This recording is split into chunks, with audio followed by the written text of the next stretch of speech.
Welcome back to the Hockey Shop, source for sports. I'm here with Cam, who is almost vibrating in his chair because he's so excited. Bit of a Warrior guy, bit of a Warrior geek.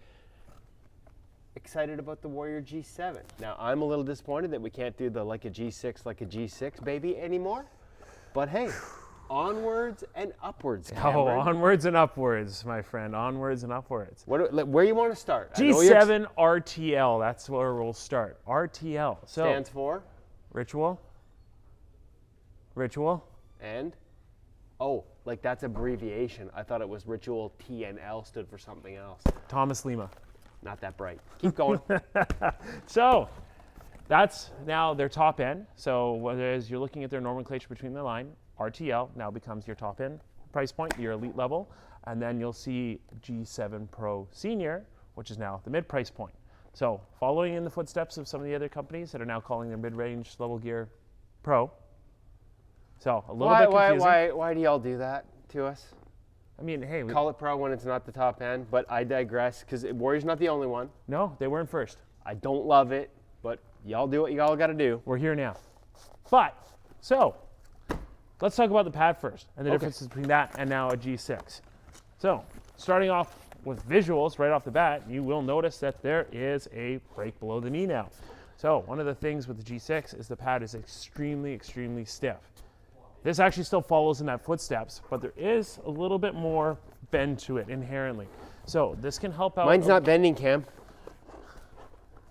Well, I mean, you know. It's still pretty stiff. Yes, exactly. So you're still gonna have that stiff point. So a lot of that stiffness is coming because this is all one foam core insert. I'm also weak. Yes. I'll own it. It's one foam core insert, hypercomp all the way throughout the pad, especially up in the upper thigh rise. That's gonna maintain that rigidity. See how I can't. And that top, as thin as it is, it's extremely rigid. That's going to help with that long-term longevity of the pad. Also going to stop that trapdoor effect from happening in particular. Yeah, when I look down the face of the pad, Cam, it's kind of like a twisty face. Got a little twisty to it. Explain that to me. Are you talking about coverage edge? Coverage edge. Yes, advancing the front face of the pad to help this cut off that angle. It just continues. Yes, See, exactly. I knew that. Hey, guys, he knows. Look at him paying attention. He's the only one that watches the videos, right? So, back. So, we have some refinements and some changes from G6. Actually, some quite nice refinements and changes from G6. We'll start off with that massive calf pillow. Removable, I'm assuming? Absolutely. So if you want to have that more open leg channel, we can take that out. When we do, we also notice the more adjustable features of the pad too as well. So we can take that one central calf strap now. I can pop that through the next slit, make it a little bit tighter. Same thing with their version of a control strap. Before on the G6, that used to mount on the inside of the actual leg channel. Now it goes all the way around to the outside.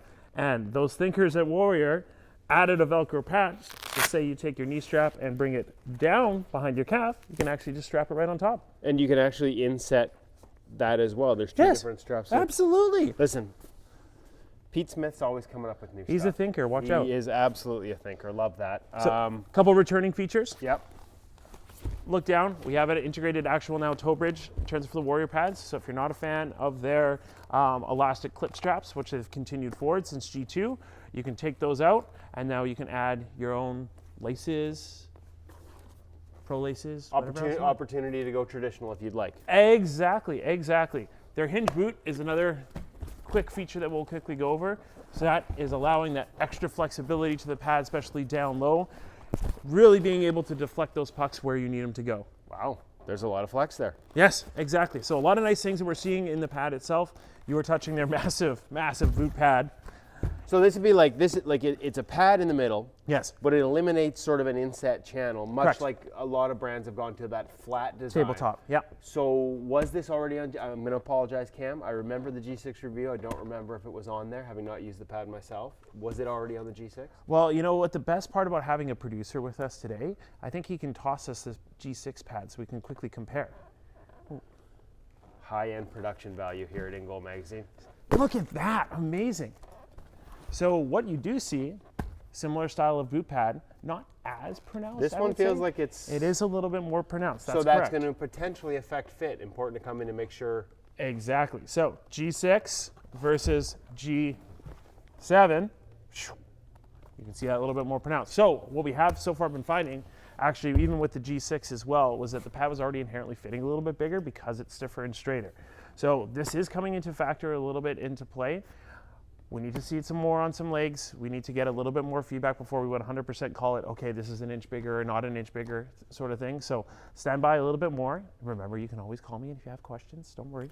But that said, at this time, this pad already is inherently fitting bigger. So if you had a G5 and you're moving into a G6, G7 sort of thing, let's keep that in mind. This is gonna fit bigger, it's taller, it's straighter, it's stiffer. Okay, we continue. With the slide plate, ladies and gentlemen. Removable, of course, if you don't want to be faster. But I mean, you can see it. There's tons of videos. There's tons of things showing this off. I mean, if sliding's not your biggest thing, you're having some issues and stuff like this might be a pad for you right at the bat. If you're really sharp on your edges, can really harness the power of this, you can really do some amazing things with it for sure. Okay, I noticed that the little grooves are missing in the 7 that were in the 6. That's correct. With the speed that this is already providing, this is becoming an unneeded feature anymore. It's too fast. Yeah, we'll go with that. Slide too fast, Warrior G7. Now you have more control, but exactly. still fast. Yes. Okay, so gloves. Moving on. I was so excited about I know the pad's nice. I know I want to keep going, but we're going to run out of time. Look at how thin that thigh rise is. Isn't it amazing? Because of the rigidity. Like, what do rebounds come off these, Cam? I haven't used a pair myself. How do they come off? Spicy.